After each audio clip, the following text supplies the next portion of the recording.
Hello. This isn't usually how I do videos.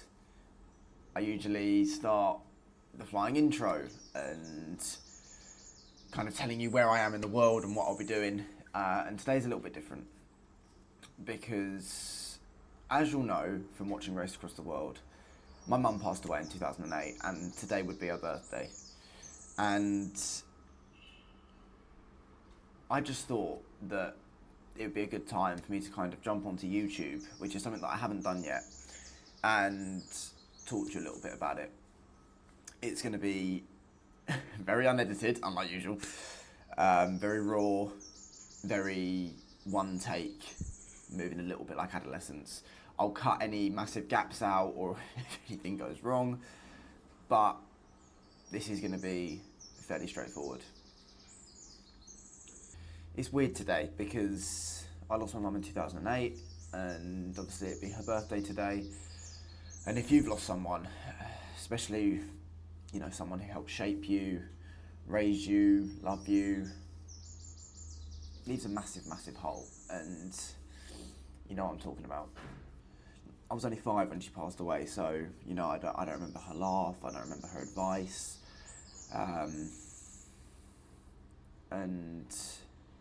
it really, I think growing up, it really does make you feel a little bit empty. But this is why I like making these videos, and you know why I feel like being that kind of raw, uncut, emotional, unapologetic version of myself is probably the version of myself that people connect to most, because it's real.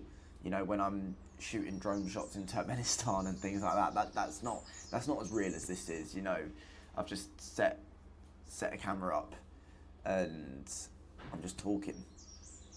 What bloody lovely weather it is today, by the way. And this is why I shouldn't be allowed to do live TV. I think what I really struggle with is that I'm in a bit of a paradox at the minute. Because I know that her strength and what she left me is the reason that I am where I am.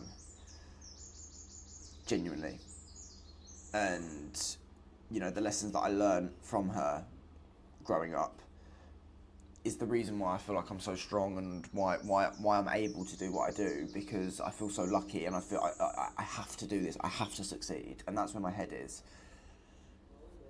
But I wish she was here to see it. And I think that's what I think gets me at the minute, is that I feel like I'm doing so much and I'm progressing so far and I'm doing everything that I want to do. I mean, I'm doing what I dreamed of as a kid. And obviously everyone who's watching this is to thank for that, but still, and even though that's all in her memory, I'm still so annoyed that she can't see it. And that's what's really hard. I've spent years trying to put this feeling into words.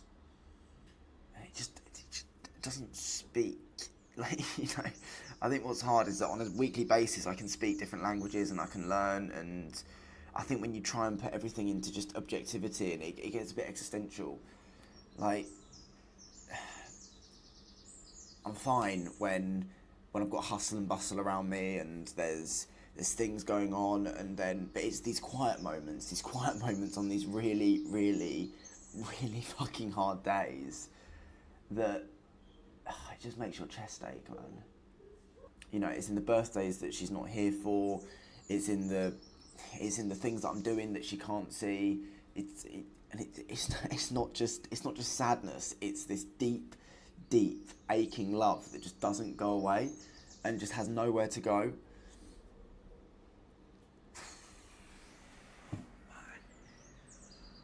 I'm usually alright. I'm usually absolutely fine with dealing with this, and you know, there's probably a few of you being like, why are you laughing so much? It's because that's how I've grown up. I haven't been able to kind of separate the anger and the sadness and the happiness. It's all just kind of rolled into one emotion. I kind of just took it on my back, and it was like, whatever will be, will be. So I joke about it, I laugh about it, and to be honest, 9 times out of 10, I don't care about it, I don't think about it. And then you just get these moments where everything just goes black and white again. And it's just an angry question of why. Why did this happen? Why? That's all you can ask, is just why. I don't understand. It changes you so much. And I'm so grateful that I've kind of been able to put it on my shoulder and say, no, do you know what, this isn't going to ruin my life, and this isn't going to set me back. And then you just get to days like today and you're like, why? Just why? Everything that I've seen my other mates have in their parents, I just haven't been able to have. I don't understand it.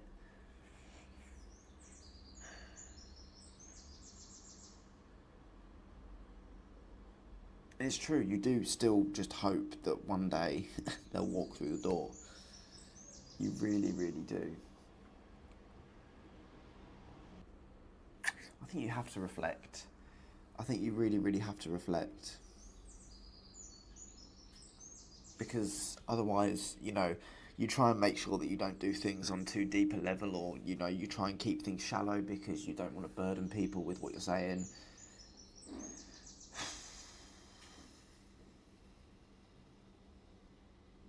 You never know how tough grief is going to be until it slaps you in the face. No matter how hard you prepare for it, it's impossible to deal with at times. It really, really is.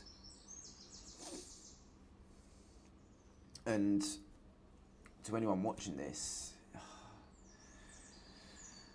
who's going through it, I mean, it's like blind leading the blind over here, but I know how it feels to to break down in the dark.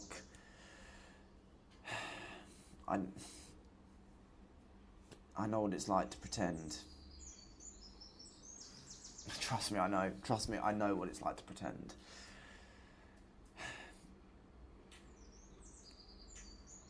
But I don't think we're broken. I think we're just grieving. I think that's all it is. And grieving is the embodiment of the fact that love just never dies.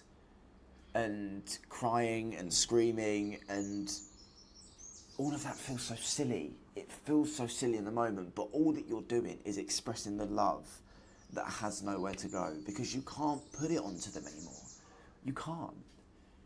And that's what grief is. A lot of people think grief is about missing. It's not about missing, it's about loving. It's about wanting to give what you can't anymore because they're not there to receive it. It's like people don't keep people's phones and things like that, knowing that they're gonna reply. It's not what it is. It's different. It's about that love, and it's about showing that love to the people who can't receive it anymore. That's what grief is. And that's why nobody should be ashamed to grieve, whether you're 16 to 25 and you want support from Young Minds or Winston's Wish, whether you're like 60 and you've just lost your mum who you've known for your whole life. It's the same. Everything's the same. Everyone goes through that same process. Everyone hurts, and everyone feels this differently. And do you know what? I'm actually really lucky that I've been able to compartmentalise it to the point where actually 90% of the time, well, actually more than that, 99% of the time, I can just crack on, and I don't think about it, and I don't care.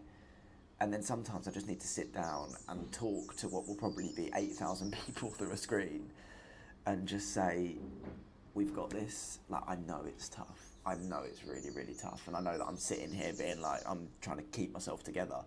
But we can do it. And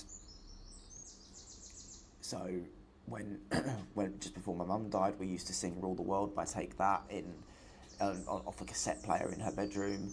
She left me a load of notes that I read quite often. She left me a card that I only read when I was 13, and all of these things are just notices to me that, that's what grief is. Grief is about love, and it's about trying to hold on to the love and trying to give it back in as many ways that I can. I see my way of giving it back by being successful and by trying to make people laugh and doing what I love, and I'm lucky that I can do that. Anyone watching this right now, trust me, I get it. I really, really get it. But don't give up. Keep going. Because even on your and even on our darkest days, we're honouring them and we're doing them proud by surviving, by getting through it, and by just getting to the next day. So, keep going. You're not alone, and we're not alone. See you next week.